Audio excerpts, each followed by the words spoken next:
What's going on, everybody, and welcome back to the channel. So, with the college football playoff matchups finally announced, I am so excited to dive into these games and really break them down going forward. This video will be focusing in on the Bama versus Cincy game, and for now, this is just going to be sort of an initial thoughts preview video. There will be another more in-depth breakdown closer to the actual game that will include a prediction on the game with scores and a little bit more in-depth analysis on maybe some stats and some numbers I expect to see. Anyway, let's start with Bama. So they haven't been as dominant as we're used to seeing all season. Coming into today, that has sort of led people to, begin doubting and hating on the program a little bit. But then Bama came out, silenced everybody, SEC championship game against Georgia, absolutely beat them down, blew them out, 41-24. They were finally an underdog in that game for the first time in over 90 games, which is just an insane number.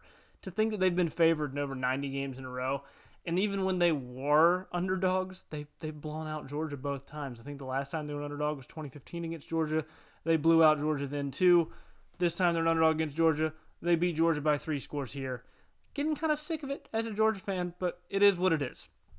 So what's the big difference between them and Georgia? To me, it's Bryce Young. All the way through, it's just Bryce Young. They're both elite rosters. One has Stetson Bennett, one has Bryce Young. Boom.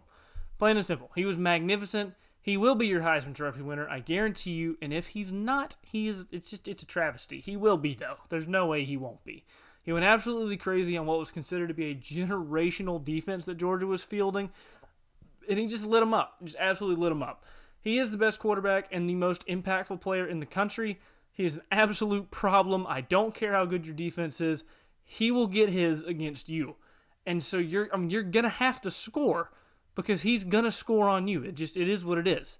Now, since he's going to look to limit his effectiveness, but with Brian Robinson, he's going to come back fully healthy, it gets even more complicated. If the Alabama offensive line plays even half as good as they did in Atlanta, then Cincinnati could be in some serious trouble quickly.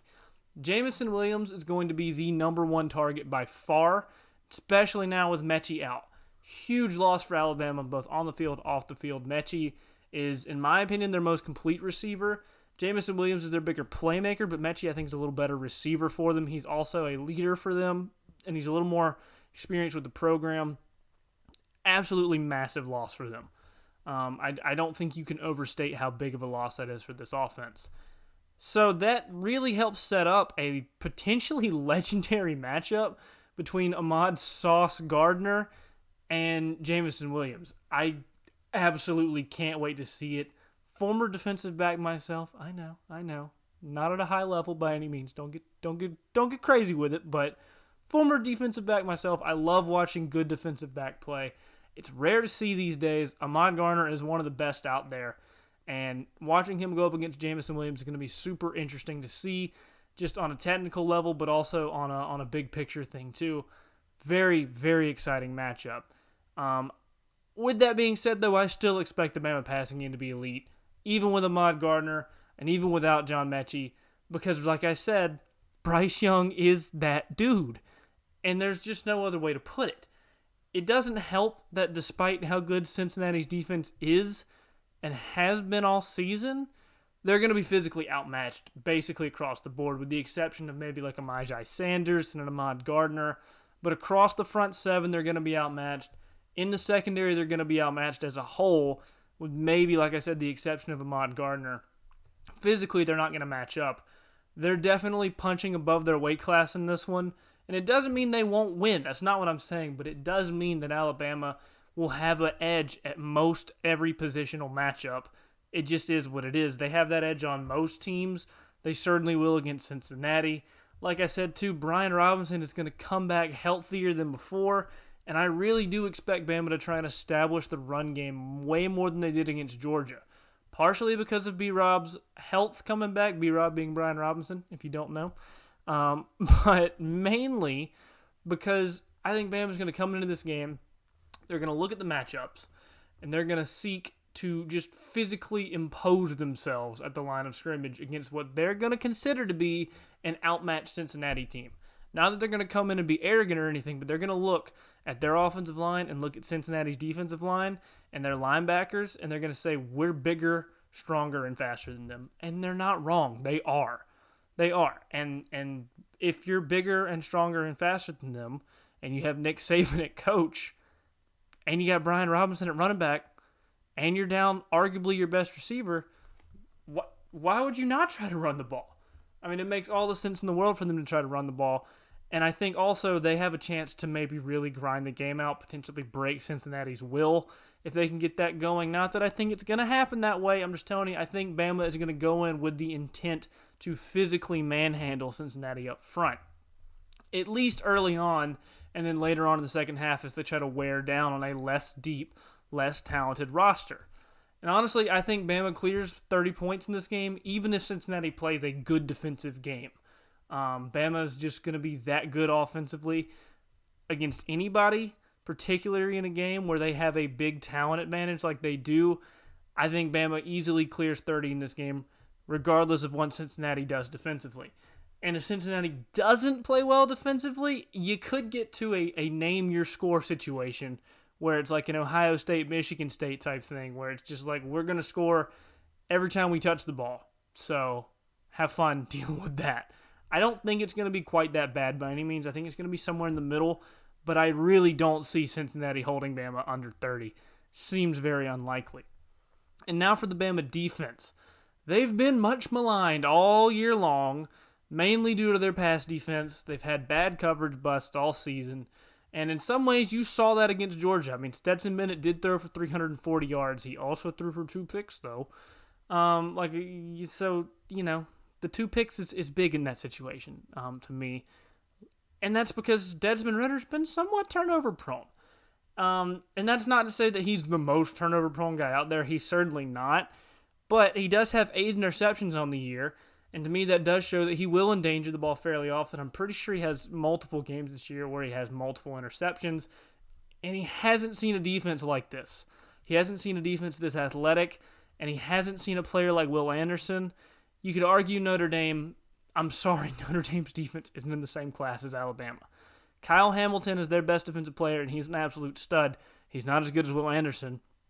Their athletes across the board are not as good as Alabama's. If you don't believe me, ask Brian Kelly. He just left Notre Dame so he could go to LSU where he could recruit the elite athletes like that.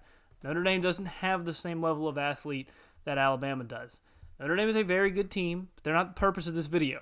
The point is, Desmond Ridder is going to see the best defense he's seen since the Peach Bowl against Georgia, which, to be 100% honest, was half of a Georgia team. Half of that team opted out. There was very little motivation in that game, and Desmond Ridder didn't really impress me there either. I think he got, 23 points, 21 points? I think it was 23 points, something around there.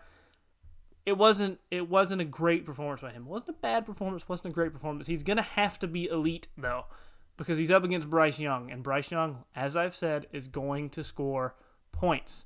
And if Desmond Ridder endangers the ball and they lose the turnover battle, I see no way Cincinnati wins this game, losing the turnover battle. Bama's defense, like I said, across the board, better than anything Cincinnati's faced. Not to say Cincy won't be able to move the ball, but don't expect their offense to dominate by any means either. Bama has an elite run defense. Their run defense is better than Georgia's as far as allowing yards per carry. It is outstanding against the run. Their pass defense, like I said, struggling. You got a true freshman and an old Kool-Aid McKinstry at corner. He's very talented, though. Josh Jobe has been a good but not elite corner, I would say. He's a very good corner. He's an NFL corner. And the biggest thing with Bama is they've had coverage busts. That's all they've had. They've had mental errors. And I think they're really starting to clean that up now towards the end of the season, and that could spell real trouble for anybody who faces them, in particular Cincinnati, because that elite run defense is just a terrible matchup for Cincinnati, who leaned really hard on Jerome Ford. I fully expect Bama to consistently win up front. I don't think Cincinnati's offensive line is going to beat Bama's up front 7 in the run game, so it's going to force Jerome Ford to be outstanding. I'm talking about breaking tackles in the backfield just to get 4 or 5 yards consistently. Now, that's not to say he can't do it, because Jerome Ford is legit. He is a very good running back, and he could hit a couple big runs and really change the outlook of this game. And if Desmond Ridder can come out and play elite, throw good 50-50 balls, since he can win some contested catches, because they are actually very good at that, Very good at contested catches downfield. Ritter plays clean football, turnover free, gets his legs going a little bit, makes some really tough throws. Jerome Ford gets going. Since he could get above 30, I don't really think they're going to. I'd more realistically expect 14 to 24 points from Cincinnati, but that's not to say that that's all they can do. They could definitely get above 30 if things go their way. And that's also not really including if they can steal some possessions, maybe force some turnovers, make some big special teams plays, hit some explosives either in the run game or the downfield pass game that can really swing momentum. So Cincinnati has a shot here. Definitely, though, Bama is going to be the favorite by far. I think they're a 10 or 11-point favorite, and they're by far the more talented team. As far as Cincinnati's concerned, though, like I said, they're going to be outmatched physically across the board. Couple exceptions here and there. It's going to make it incredibly hard to win the line of scrimmage that way. I honestly just don't see it happening. But there is still a path for Cincinnati to win without winning the line of scrimmage, albeit a tough path. But there is a way for them to win without winning the line of scrimmage. And I think it just comes down to they have to still be competent up front. They can't get manhandled up front. They can't give up 5 or more sacks or something like that and not be able to run the ball at all. They have to be competent, like 3 to 5 yards per carry in the run game, 5 being elite really for this game, but 3 to 4 yards per carry more realistically is good enough for them. Don't let Bama run wild on offense. Don't let Brian Robinson destroy you. Get some pressure on Bryce Young, maybe throw him off his mark a little bit here and there, and don't turn the ball over, and you have a chance at that point. Like I said, if they can be competent on the line of scrimmage, not win the line of scrimmage, but be competent, just hang around, don't turn the ball over. They can make this a 4-quarter game, and at that point, one play can change everything. One special team play, one turnover, hit an explosive, all of a sudden the game completely swings, and they can have a real shot at pulling the upset. But it's going to be a long shot. Like I said, largely outmatched across the board. Myjai Sanders and Ahmad Garner are going to have to play great to have any hope of limiting the Bama pass game. They're going to have to get pressure on Bryce Young. They're going to have to limit Jamison Williams. They're going to have to limit Brian Robinson in the run game.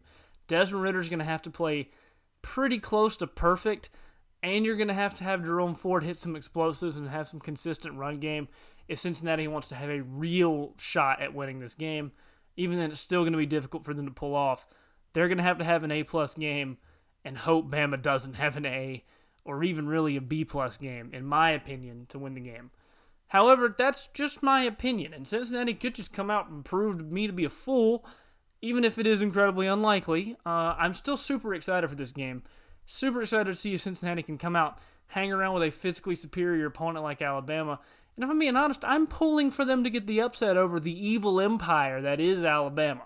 I would love to see Cincinnati come out and win that game, dominate across the board. I don't see it happening. I've been wrong before. I'll be wrong again.